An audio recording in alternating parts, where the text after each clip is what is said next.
Hello po, magandang mapagpalang araw sa ating lahat. Ako po ay may nakuhang ibon kanina. Hindi ko naman po talaga siya intensyon na hulihin dahil hindi ko po gusto yung mga ganitong klase ng ibon. Kaya lang naawa naman ako dahil hindi naman siya lumilipad. Basta huni lang siya ng huni. So, dinampot ko siya. Ngayon, napapanood ko sa mga YouTube kung paano ito iso-survive. So, ginawa ko siya ng hawla. So, ito nga, karton lang.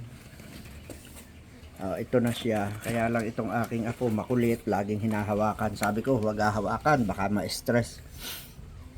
Yan. So, pinakain ko siya ng saging. Kumain naman. Oops. Bagwis. Pangalanan kita ng Bagwis. So, na-recognize ko na ito ay isang Martinez. Yan. Likot. So, pinakain ko ng saging. Kumain naman. Kaya lang, kinakalaan subuan. Your plug. Makulit kasi itong aking apo eh. Sabi ko sa'yo, wag lagi paghahawa ka para hindi ma-stress. Nakikigulo. Why? But this. Pinakain ko siya ng saging, tapos pinainom ko rin ng gatas. Yung kasi yung mga nakikita ko sa YouTube. Pero ang gatas parang hindi niya hindi niya gusto. Pero anyway, I'm trying my best kung paano ko siya mapapalaki. Then saka ko siya alpasan pagka talagang kaya niya. Ito kasing ganito Martinez, ang alam ko nagsasalita to eh. Ginagaya rin niya yung mga naririnig niya palagi. Kasi itong katabi namin bahay, mayroon ding Martinez.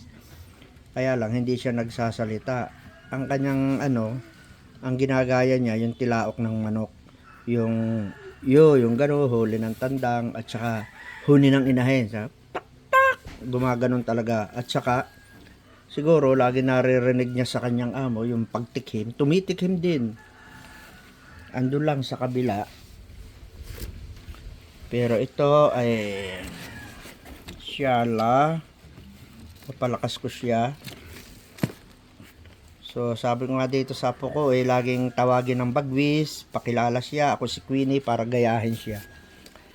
Bagwis. So, hanggang dito na lamang po. Maraming pong salamat do sa mga nanood.